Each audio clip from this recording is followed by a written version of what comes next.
You will probably die of a cold. Nothing can stop scientists from stamp collecting viruses to pad their resumes. Narrated by Skeptical Waves. Published Wednesday, January 17, 2024 by Curtis Yarvin. People, even smart people, are so mind-killed these days. It will probably be the death of us all. Here's how. Usually the smart people start by learning statistics. Statistics paralyze your ability to reason logically. Also, they equate government with math, which is infallible. The more important people get, the less they doubt themselves, the more infallible they want to feel, and the more attracted to statistics they are, like rock stars to drugs. The more successful Scott Alexander gets, the worse he gets. He is quite successful these days, so he writes things like this. Does it matter if COVID was a lab leak? Here's an argument against. Not many people still argue that lab leaks are impossible. People were definitely doing dangerous work with viruses. Chinese biosafety protocols were definitely mediocre. Maybe the Wuhan Institute had bad luck, and one of the viruses there escaped. Or maybe they had good luck, by sheer coincidence no viruses escaped, and an unrelated pandemic started nearby. A good Bayesian should start out believing there's some medium chance of a lab leak pandemic per decade. Then, if COVID wasn't a lab leak, they should make the appropriate small update based on one extra data point. It probably won't change very much. I did fake Bayesian math with some plausible numbers, and found that if I started out believing there was a 20% per decade chance of a lab leak pandemic, then if COVID was proven to be a lab leak, I should update to 27.5%, and if COVID was proven not to be a lab leak, I should stay around 19 to 20% one. But if you would freak out and ban gain-of-function research at a 27.5% per decade chance of it causing a pandemic per decade, you should probably still freak out at a 19 to 20% per decade chance. So it doesn't matter very much whether COVID was a lab leak or not. I don't entirely accept this argument. I think whether or not it was a lab leak matters in order to convince stupid people, who don't know how to use probabilities and don't believe anything can go wrong until it's gone wrong before. But in a world without stupid people, no, it wouldn't matter. Or it would matter only a tiny amount. You'd start with some prior about how likely lab leaks were, maybe 20% of pandemics, and then make the appropriate tiny update for having one extra data point. Maybe 20% of pandemics. Freak out and ban gain-of-function research. Friends, this is why you are going to die of a cold. Meanwhile in China, last week. We previously reported that the early passage GX_P2V isolate was actually a cell culture adapted mutant, named GX_P2V_3UTR, which possesses a 104 nucleotide deletion at the 3UTR. In this study, we cloned this mutant, considering the propensity of coronaviruses to undergo rapid adaptive mutation in cell culture, and assessed its pathogenicity in OSSE2, humanized, mice. We found that the GX_P2V_3UTR clone can infect OSSE2 mice, with high viral loads detected in both lung and brain tissues. This infection resulted in 100% mortality in the OSSE2 mice. We surmised that the cause of death may be linked to the occurrence of late brain infection. You are going to die of a mutant cold because nothing can stop scientists, whether in China or in the West, from stamp collecting deadly viruses to pad their resumes. Nature can make lethal respiratory viruses. From history, we know about how often this happens. It is not often. Morbidity and contagiousness are competing factors. As we saw when we saw COVID evolve into just another cold, viruses hate to be deadly. But in a well-equipped virology lab it is pretty easy to torture them into being deadly. And a murder, to those of us not besotted with statistics, is a totally different thing from an accident. It is easy to merge the death columns in your spreadsheet. It is always the way to hide a homicide. Homicide always wants to hide. Scott is helping it. COVID was not murder per se. Murder requires intent. No one was trying to kill millions of people. It was criminally negligent homicide, manslaughter. Still a felony, I'm afraid. Negligence is any activity whose obvious cost-benefit ratio is so high that it can only be seen as a crime, like drunk driving. COVID was a predictable disaster from criminally risky behavior. COVID was your government, the best and the brightest, tossing back a 12-pack of Mickey's Big Mouth and then trying to take a 25-mile-per-hour exit ramp at 75, with you and everyone you love in the back seat. It's learned nothing and is still doing it. First of all, it is not debatable that COVID was a lab leak. It is proven beyond reasonable doubt.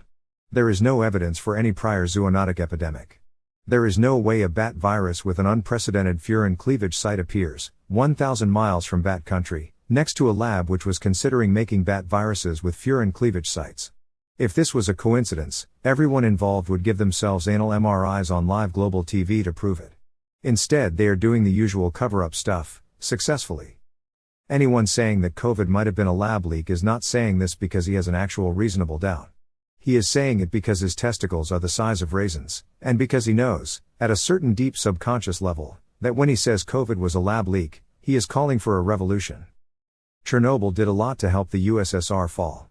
COVID is like Chernobyl if Chernobyl killed 100,000 times as many people, was successfully covered up, was given to the reactor director to clean up, resulted in every Soviet citizen even in Kamchatka having to wear a radiation mask for the next 2 years, hagiographic children's books being written about the noble reactor director, and the USSR switching all its power generation to RBMK graphite-moderated reactors. Besides throwing everyone involved in jail for the rest of their lives, you'd be surprised at how many years you can get for just lying on forms, or to Congress. How would a responsible government handle this threat? Cleanup. The cause of COVID is that the Vannevar-Bush-era infrastructure of science is broken. As a result, scientists have to pad their resumes with useless stamp collecting.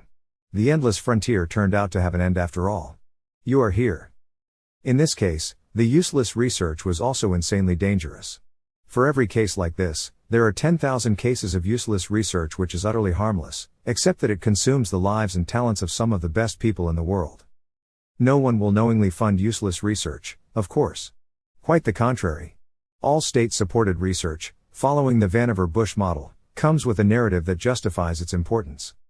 This story is constantly repeated in abstracts, conclusions and grant proposals. It becomes a kind of currency, a generally accepted legend, at least within the field. No one inside the field has the incentive to question the legend. No one outside the field has the authority to question the legend. So it lives forever. A career in science today is about relationships. If you are a virologist, how helpful to your career is it to point out that there is no use, and plenty of risk, in predicting pandemics? Even after COVID, the courageous virologists who tried to prevent it are still on the sidelines. The virologists who caused it are still at the center of the field. To protect science from politics, it is only more important that the legend is true. Not that any politicians have suggested that politicians should be in charge of virology. What? How would that be possible? What would it even mean? Would they be deciding what to research on the basis of Facebook memes, Fox News, or Goji Berry ads? This research, and its successful cover-up, abetted by Scott Alexander's reasonable doubts, will continue, because no one, here or in China, has the power to stop it. In fact, we cannot even imagine anyone having the power to stop it. China may be a dictatorship, but that doesn't mean I like it. While a dictatorship, it is also a bureaucracy. Power flows in many incorrect directions, from the bottom up or the outside in. Why is Xi Jinping playing around with mutant coronaviruses? Because Chinese science is both a colonial endeavor, this research program was an American one, and a bureaucratic rat race. Bad as citation farming and paper milling is here, it is 10 times as bad in China. Even in China, no one has both the confidence and the power to say that cultivating deadly viruses is negligent government on a megascale. A world in which this question can be asked, and the answer judged and acted on, is a country with a system of government which does not presently exist in the world. This is why you will die of a cold. Defense.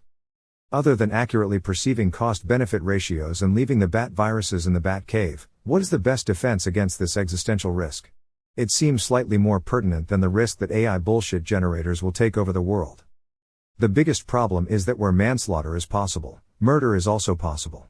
There is enough of an intersection between people who can synthesize DNA and people who feel, for whatever reason, that billions must die. The stamp-collecting virologists have a natural limit on their dangerous experiments. Since they are enhancing viruses to predict the emergence of natural pandemics, they are limited at least theoretically to tricks that might happen in nature. An 8-base furin cleavage site in a sarbecavirus family in which it has never been seen? Sure. But a whole gene for a complex mammalian immune signaling protein? Only in a lab. The legend always gets bent and stretched as far as possible, but it has its limits. You would never get the grant approved. An actual terrorist, however, has no such limit. The fundamental problem with which we need to reckon with is that, without self-imposed limits, it seems scientifically straightforward to create a massively, or even universally, lethal pandemic virus. How would an effective government respond to this threat? In 2 ways, domestically and internationally. Domestically, DNA synthesizers need to be treated as munitions. Filtering out death viruses is too important a task to be left to the goodwill of DNA synthesis firms. It is rare that anything in our society needs more centralized bureaucratic process, but this is one such case. Domestically, the government needs pandemic response tools that will activate only for the short period when the pandemic has been seeded, but can still be eradicated. This window of opportunity is the time to throw civil liberties out the window. Once the virus cannot be eradicated from the population, as we saw, controls are useless. Internationally, the government needs the power to seal its borders instantly as soon as a potential pandemic is detected in another country. This is just a risk of travel, like having your flight cancelled. Any country on Earth today that cannot prevent informal border crossing, to a zero level, is in a condition of dangerous state failure. Again, not even China was capable of successfully sealing its border against COVID. Again, China only looks impressive because of the decline of the West. Part of sealing your borders is having quarantine facilities that work. New Zealand got lucky and existed in a blissful state of zero COVID, basking in the applause of the world for its very science government and its beautiful young prime minister. But it turned out that some people did need to travel, for whatever reasons, so they were put up in hotels for quarantine. Someone coming in infected someone leaving, the virus got out. So much for following the science. Sad. Aren't these simple, basic, obvious measures? In the face of a threat which we have already seen is real? Can you imagine these things being done? Subscribe now.